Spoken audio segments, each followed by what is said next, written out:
है, लेकिन इस दौरान राष्ट्रपति पुतिन के खास सेशन कमांडर रमजान कादिरोव ने एक सनसनीखेज ऐलान किया है। दरअसल कादिरोव का ये ऐलान एक धमकी की शक्ल में दुनिया के सामने आया है। कादिरोव ने यूक्रेन सरकार को ये धमकी दी है कि बहुत जल्द उसके लड़ाके राजधानी कीव में बैठी सरकार को दस्तक देने वाले हैं। कादिरोव की धमकी का सीधा सा मतलब यह है कि राजधानी कीव की जंग एक बार फिर शुरू होने वाली है।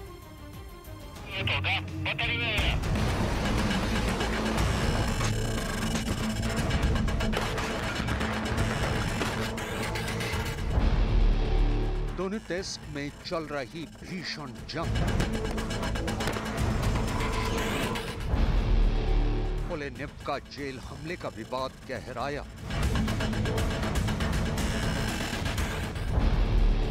हमले में मारे गए थे 53 युद्धबंदी। लोग कहते हैं टीवी सीरियल सिर्फ महिलाओं के लिए ही बनाई जाती है। आप उसे बदल दो। सफल महिलाओं से सफलता का पाठ पढ़िए। फ्रीडम ऐप को अभी डाउनलोड कीजिए। ज़ेलेंस्की ने खाई बदले की कसम।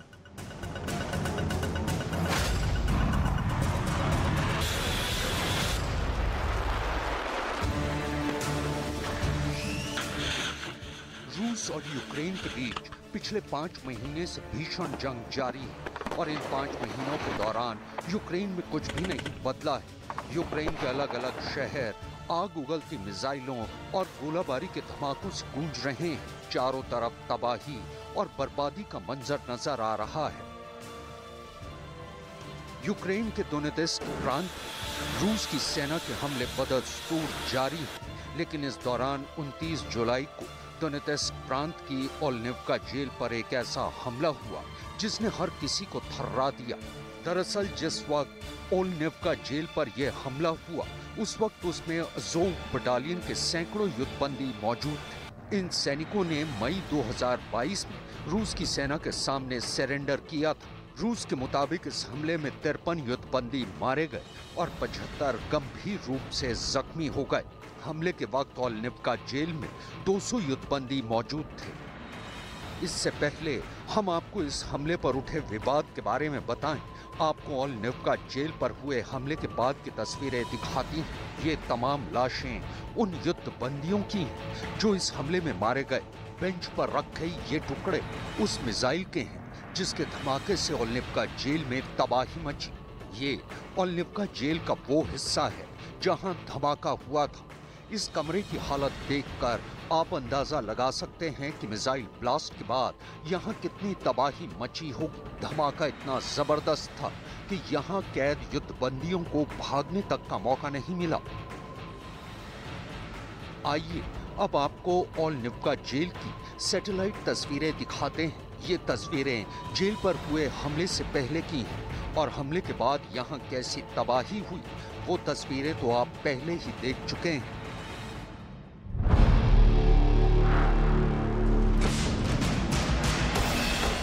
चूंकि दोनेत्स्क के इस इलाके पर रूस कब्जा कर चुका है, लिहाजा हमले के फौरन बाद रूस ने यूक्रेन पर यह आरोप लगाया कि उसने जानबूझकर ओलेनिव्का जेल पर हमला किया। इतना ही नहीं, रूस का यह भी आरोप है कि यूक्रेन की फौज ने ओलेनिव्का जेल पर अमेरिका से मिले हाई मार्स रॉकेट सिस्टम से हमला किया और अपने आरोप को साबित करने के लिए रूस की सेना ने उस मिसाइल के टुकड़ों को भी बतौर सबूत संभाल कर रखा हुआ है।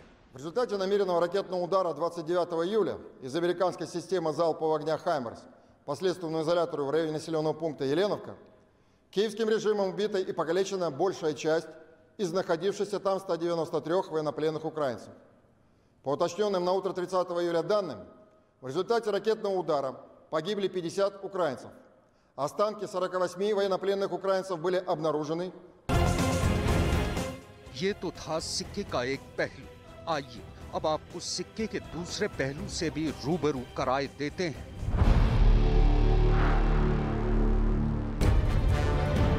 रूस के आरोप पर यूक्रेन का कहना है कि रूस ने अपने वॉर क्राइम्स को छिपाने की गरज से खुद ही ओलेनिव्का जेल पर हमला किया और यहाँ कैद युद्धबंदियों को जान से मार दिया। यूक्रेन के आरोप के मुताबिक रूस पूछताछ के नाम पर युद्धबंदियों को टॉर्चर कर रहा है, लिहाजा उसने इन कैदियों पर जानते बूझते हमला किया है। यूक्रेन का कहना है कि उसकी फौज ने ओलिवका झील पर कोई रॉकेट या मिसाइल हमला नहीं किया, क्योंकि यूक्रेन की सेना के निशाने पर सिर्फ और सिर्फ रूस की सेना के ठिकाने हैं। लिहाजा वो रूस के कब्जे वाले इलाकों में किसी नागरिक या फिर रिहायशी इलाकों पर गोलाबारी नहीं कर रही है। यूक्रेन के राष्ट्रपति व्लादिमीर ज़ेलेंस्की ने ओलिवका जेल पर हुए हमले को नरसंहार करार देते हुए कहा कि अब पूरी दुनिया को रूस को एक आतंकी देश घोषित कर देना चाहिए। Всі докази цього злочину окупантів будуть зібрані, всі винні, хто погоджував, хто організовував, хто підривав цих людей, хто знав про це. Всі вони будуть знайдені, але все ж таки цього зараз замало. Обов'язково мають бути і юридичні кроки з боку світової спільноти по відношенню до держави-терориста. Недостатньо лише засудження на рівні політичної риторики за це масове вбивство.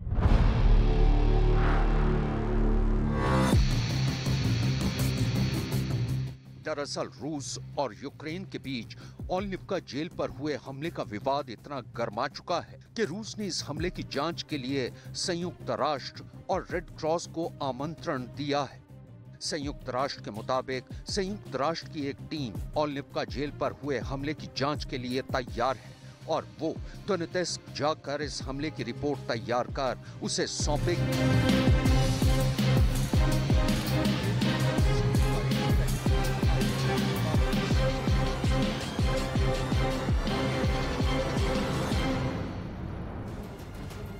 अज़ोव रेजिमेंट के कमांडर ने यूक्रेन को धमकी दी है कि यूक्रेन का हर नागरिक ओलिवका जेल पर हुए हमले में मारे गए अज़ोव सैनिकों की मौत का बदला उनसे लेगा।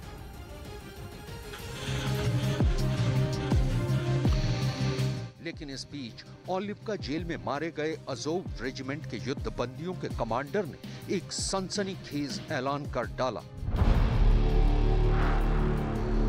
रूस और यूक्रेन के बीच ओलिवका जेल हमले का विवाद अब बहुत आगे निकल चुका है।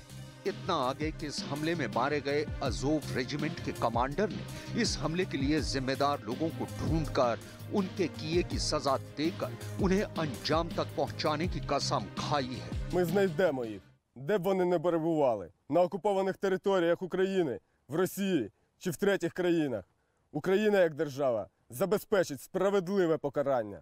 Добу вони брехали про українську армію, а сьогодні підтвердили свій злочин з заявою посольства. Я хочу нагадати Путіну, який особисто несе відповідальність за цей воєнний злочин. सिर्फ इतना ही नहीं, अज़ोव रेजिमेंट के कमांडर ने रूस को धमकी देते हुए कहा कि अब यूक्रेन का हर नागरिक ओलिवका जेल पर हुए हमले में मारे गए अज़ोव सैनिकों की मौत का बदला उससे लेगा। Росія думає, що вбила Азов, стратила, але Азов тепер вся країна. Кожен українець буде мстити. ओलिवका जेल पर हुए हमले पर रूस और यूक्रेन दोनों ही देश एक दूसरे पर संगीन आरोप लगा रहे हैं, लेकिन इस दौरान इस जंग में शरीक के किरदार ने भी एक सनसनीखेज ऐलान कर दिया। रमजान कादिरोव, यूक्रेन जंग में शामिल वो किरदार जिसका नाम सुनते ही लोग दहशत से कांप उठते हैं। चेचन कमांडर कादिरोव को रूस के राष्ट्रपति व्लादिमीर पुतिन का वफादार माना जाता है और उसके बारे में कहा जाता है कि एक बार पुतिन कादिरोव से जो कह दें तो कादिरोव हर काम छोड़कर बस उसे पूरा करने में लग जाता है। दरअसल चेचन कमांडर रमजान कादिरोव ने भी एक वीडियो जारी कर एक सनसनीखेज ऐलान किया है। इस वीडियो में चेचन लड़ाकों को एक बार फिर कीव में जंग के लिए ट्रेनिंग लेते दिखाया गया है। कादिरोव के ऐलान के मुताबिक उसके चेचन लड़ाके कीव कूच के लिए तैयार है, यानी मतलब साफ है कि राजधानी कीव में जंग एक बार फिर शुरू होने जा रही है। इतना ही नहीं, इस वीडियो के साथ साथ कादिरोव ने यूक्रेन सरकार को भी एक धमकी दी है। कादिरोव की धमकी के मुताबिक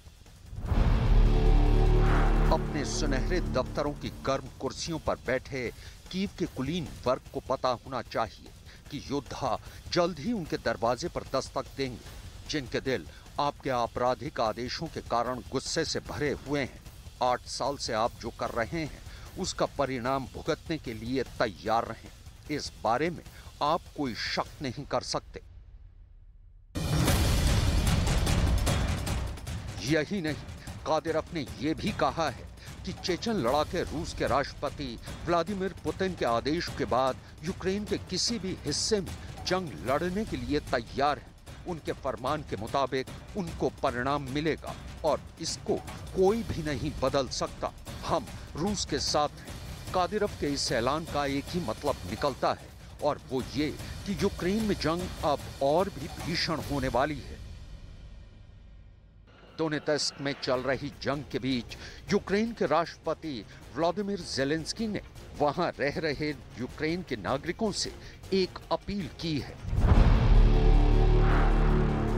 दरअसल दोनेत्स्क में चल रही जंग में रूस की सेना की भीषण बमबारी के बाद राष्ट्रपति ज़ेलेंस्की ने दोनेत्स्क के नागरिकों से वो इलाका फौरन खाली कर देने की अपील की है।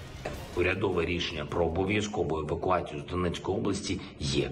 Все організовується. Повне супроводження, повна допомога і логістична, і виплати. Потрібно тільки рішення від самих людей, які досі його не ухвалили для себе. Їдьте, ми допоможемо. Ми не Росія.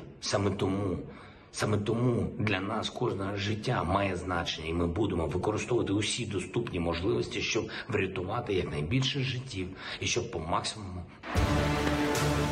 फिलहाल 5 महीने से जारी रूस और यूक्रेन के बीच जंग के रुकने के आसार नहीं दिख रहे हैं और अब जब चेचन कमांडर कादिरोव ने कीव कूच का ऐलान कर दिया है तो मतलब साफ है कि अब कभी भी कीव की जंग दोबारा शुरू हो सकती है। यानी अभी ये जंग लंबी खिंचने वाली है।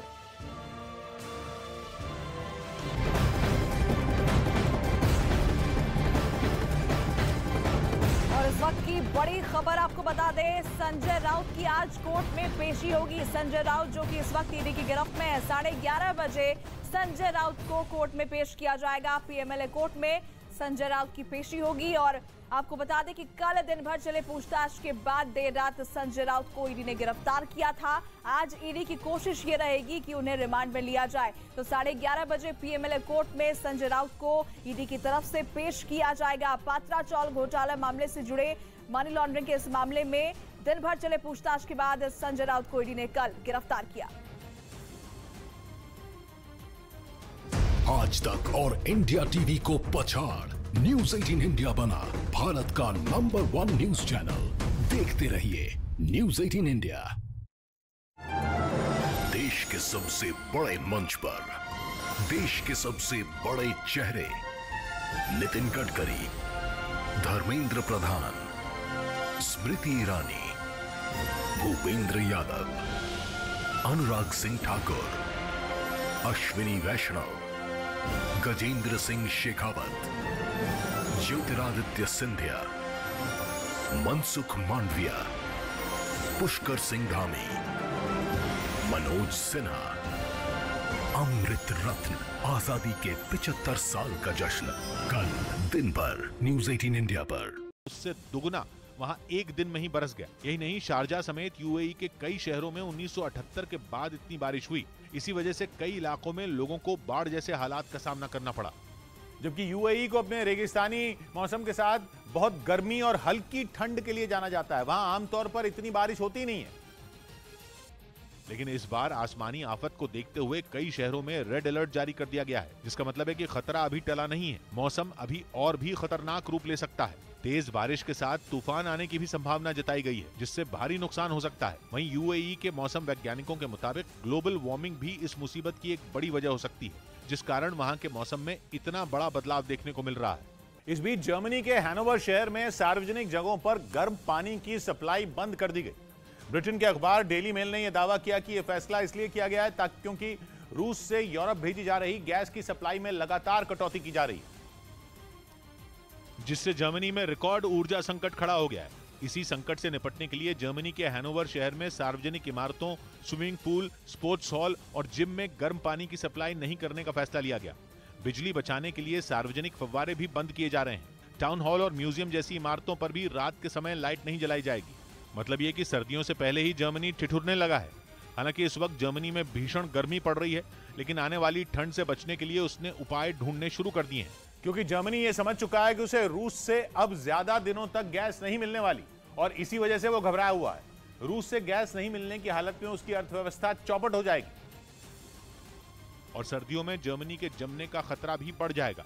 असल में जर्मनी में बिजली गैस से बनाई जाती है और सर्दियों में घरों को गर्म रखने के लिए बिजली की भारी डिमांड होती है। लेकिन यूक्रेन जंग की वजह से रूस ने न सिर्फ जर्मनी बल्कि पूरे यूरोप के लिए गैस सप्लाई रोकने का मन बना लिया है। इसी वजह से जर्मनी ने अपनी ऊर्जा खपत को 15% तक कम करने का लक्ष्य रखा है।